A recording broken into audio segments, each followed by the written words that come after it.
गिरफ्तार किया। सर क्या है पूरा मामला बताइए। बीती दिनांक 9 नवंबर की रात 9:30 बजे चिनाट बाजार में बीच बाजार में एक महिला से सोने की चेन छीन करके कुछ लुटेरे भागे थे। इस संबंध में उस परिवार की तहरीर के आधार पर 10 तारीख को लूट का मुकदमा पंजीकृत हुआ था। पूर्व प्राप्त जानकारी के अनुसार पल्सर बाइक पे 2 लड़के थे। इन्होंने पहले चेन छीनी, उसके बाद पैदल वहां से भाग गए, उन्हें सफल हुए थे। आसपास के कैमरे वगैरह दिखवाने पर इन बदमाशों की और उस बाइक की पहचान हुई। इस आधार पर आज चिनाट की थाने की पुलिस ने SHO के साथ मिलकर के बड़ा अच्छा काम किया है और तीनों गिरफ्तार करते हुए उस बाइक को बरामद किया है और साथ में लूटी गई चेन को बरामद किया है। इनमें से जो मुख्य अपराधी जिसने चेन छीनी थी, अमन कश्यप, ये पूर्व से शीटर है। इसके ऊपर कई मुकदमे, लगभग 10 मुकदमे अन्य थानों से भी लिखे गए हैं, जिसके अन्य 2 साथी में से एक राजू सरकार के ऊपर एक मुकदमा पीछे चन्नई थाने में भी लिखा गया था। इनके अन्य मुकदमों के बारे में हम जानकारी कर रहे हैं, आगे इनके ऊपर गैंगस्टर की कार्रवाई की जाएगी। सर ये 3 लोग हैं जिस तरीके से एक गैंगस्टर का आरोपी है, इसने पूरा गैंग बनाया हुआ है। एक अभी जो नया साथी शामिल हुआ साहिल कश्यप, ये इन लोगों के अटैच में कैसे आया? क्या ये जो साहिल कश्यप और अमन कश्यप, इन लोगों का कोई रिलेशन रहा है? दोनों के नाम एक ही जैसे हैं, लेकिन ये दोनों आपस में रिलेटेड नहीं है। कितनी घटनाओं को अंजाम दिया अब तक अमन कश्यप का आपराधिक इतिहास हमारे पास है, उसमें 10 मुकदमे के लगभग इस पे लिखे गए हैं और जो इसके साथ में साहिल कश्यप है उसके ऊपर अभी कोई हमें जानकारी नहीं हो पाई है। हम इनसे जानकारी कर रहे हैं, इन्होंने ऐसे कोई अपराध और किए हैं जिन पे अभियोग पंजीकृत नहीं है, तो वो अभियोग पंजीकृत। सर ये लोग मूल रूप से जो है क्या काम करते थे और घटना को कारित करने के बाद किस तरीके से गायब हो जाते थे, और इतनी घटनाएं ये लोग कारित कर चुके हैं क्या कोई कहीं ना कहीं कुछ पुलिस का ऐसा लग रहा है कि वहाँ की पुलिस ने इन पर मॉनिटरिंग नहीं की, इसके चलते ये लोग इस तरह की घटनाएं लगातार करते रहे और बेल से आने के बाद भी लगातार घटनाएं कर रहे हैं? मुख्य रूप से ये लोग ना तो पढ़ाई करते हैं, ना कोई ऐसा विशेष कार्य करते हैं। जो लड़का राजू सुरकार है, ये मूर्ति वगैरह बनाता है।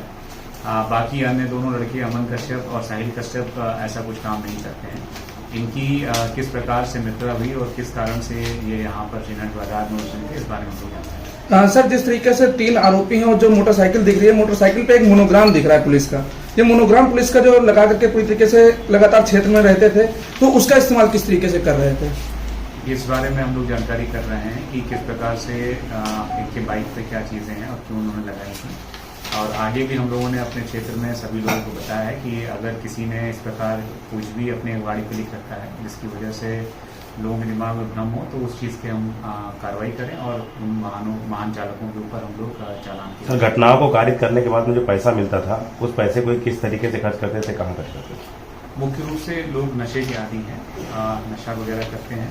इस वजह से जो सामान इन्होंने चुराया उसका प्रयास यही कर रहे थे, बेच करके उससे नशा। गिरोह में और भी लोग हैं?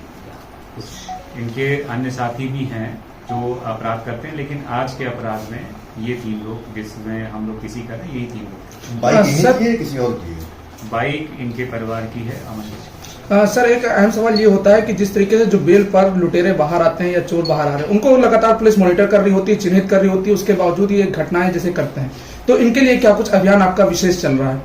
हम लोग नो जो क्रिमिनल नाम से अभियान चला रहे हैं, जिसमें सभी बीट कांस्टेबल्स और हल्का प्रभारियों के द्वारा जो लोग जेल से छूट के आ रहे हैं उनके जमानतदारों को सत्यापन किया जा रहा है और उनकी गतिविधियों को नजर रखने का प्रयास किया जा रहा है। जैसा कि इसमें जानकारी हुई है, अमन कश्यप के जमानतदारों के खिलाफ भी कार्रवाई की। सर ये लोग किराए से रहते थे या कोई पर्टिकुलर का मकान है, किस तरीके से घटनाकारी को वहीं चले जाते थे, कहीं अपना अलग कमरा लेते थे? और साहिल कश्यप का अपना मकान है।